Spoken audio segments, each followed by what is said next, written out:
People always ask what I put in my smoothies. What don't I put in my smoothies? Most of the time it's pretty basic, and then I'll add a few things to it. I always have carrots and kale, parsley, cilantro. I put celery and apples and oranges and limes. Usually I have lemons, but I forgot to get them. I always put bananas, strawberries, blueberries. But I add a bunch of things in, especially things I have on hand. I have a really ripe mango. I have some beets I want to use. There is a cucumber. Well, actually that's the cucumber. I'm going to put the zucchini in there. And just use whatever you have on hand. I'm actually going to use some airman flour, spirulina, chickpeas, which actually is very good. If you use black beans, they get a little spicy, and I'm not really a fan. I love spicy, but it's just, I didn't care much for it, but I really like to add the chickpeas to it. This time I'm going to add cashews. A lot of people add peanut butter, so I'm going to try why not cashews. So you just use whatever you have on hand. Sorry, my little piggy back there is Wonder Woman. But you can make it your own. I have frozen cherries. I have frozen strawberries and blueberries and frozen bananas. I wait till they get super ripe and then I throw them in there. So whatever you have on hand, make your smoothie. All of this will make a smoothie to last a little over a week. If I eat it twice a day or drink it twice a day, then it'll last about a week. Unless you add pineapple, it gets bubbly within a few days. That's why I'm having to make it, because I forgot I added pineapple. If you add dairy, it only lasts a few hours. A day at the most. It kind of separates and gets funky, so I don't do that. So when you ask what all I put in my smoothie, that's pretty much some of it. I put a lot more in there. It depends, again, if I have on hand. Oh, and I have spinach today. And so I would let you watch me make it with my Ninja blender, but it's extremely loud, so I will save you that. But make it your own, use what you like, and have fun with it. Another good thing to add to your smoothies, I like oranges and lemons and limes, so what I do is I zest them as well. Since you can't peel them and throw the peel in there because it would taste really bitter, I go ahead and I zest it. So as I'm making my smoothie, instead of just getting the orange juice and the lemon and lime, you also get the zest as well. Another little tip to making smoothies, get a really good blender. This right here is the Ninja. Be careful, cut your finger. It did mine. I did not read the directions where that little triangle is supposed to meet up with the other one. And it just barely touched me and sliced my finger open the first day, but it is a really good blender. I was spending about $20, $25 a blender, and it would last maybe 4 or 5 months. Now, if you only use a blender every few weeks or not very often, then you probably could get away with a cheaper blender.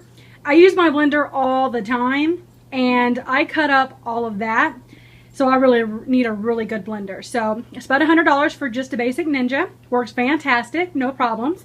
I kind of broke the top off a little bit, but that's my fault. But other than that, I've had it for about a year. I use it all the time and no problem. So my tip is spend a little bit of money and get a blender, because if you're having to replace a cheap blender over and over, then you're going to go ahead and pay for it anyway. So just go ahead and get a really good blender. Another little tip is when it comes to cilantro and parsley and kale, the stems can be a little bit bitter. So you can just go ahead and throw the whole thing in the blender and watch it blend. But sometimes if they're really big and really woodsy, I will go ahead and just take them out and pull the leaves off. And I just think it tastes a little bit better, but sometimes I just throw them in, it doesn't really matter. But just in case you want it to be a little bit sweeter, just go ahead and take these big old stems out. Here's another smoothie tip. If you use beets, they're super good for you. Very sweet, kind of mild. But make sure if you cut them up, you wear rubber gloves, because they will dye your hands that color red and it won't just wash off. So make sure you have it on something that you don't care if it gets stained, and make sure you wear gloves, because this red dyes everything.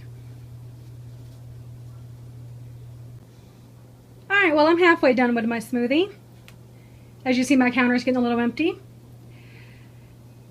See, my smoothie right now is red. I've added cherries and strawberries and a little bit of blueberries, so it makes it almost like a purpley red. People always ask, why is my smoothie green? because of this. You want to see? It's going to be loud for a second. But as you see, my smoothie is purple. I'm going to add a little bit of spirulina to it, not much. Put the lid on. It's going to be a little loud.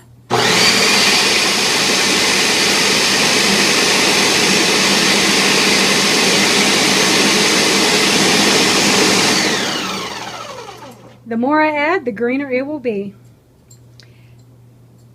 Alright, I added a second scoop.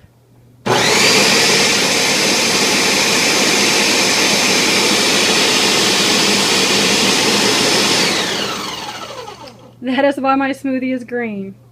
It looked very yummy a minute ago. Don't look very yummy now. Not to most people. But I like it. I am almost done with my smoothie. See that big old jumbo pitcher? All that is nothing but fruits and vegetables and half a cup of water. This is why I blend and not juice. Look at all that fiber. Look at all that will help you stay full and bulk you up. A plain liquid just doesn't cut it for me. Doesn't look very pretty, but it does taste very good. And it may take 45 minutes or an hour to make it for the whole week or two. But all you have to do is pour it into cups, grab it on your way out the door. Talk about a fast breakfast. You spend an hour once a week, and you got breakfast. And nothing but solid nutrition. Here is the final product. It's a little bit browner than usual, but I added a beet. And I know this can be extremely intimidating to some people, and I get that. But everything in here, your body is needing, it's craving. So if you drink this, your body will be very happy with you. But I understand it can be very intimidating. So if you don't like to add all the fruits and vegetables that I did, make your own. If all the vegetables scare you, add a little bit more fruit and a little less vegetable. But just try it out, see what you like, play around with it, make it your own, and enjoy. This video was asked for me to make by my dear friend Jay, so here you go. There's the video.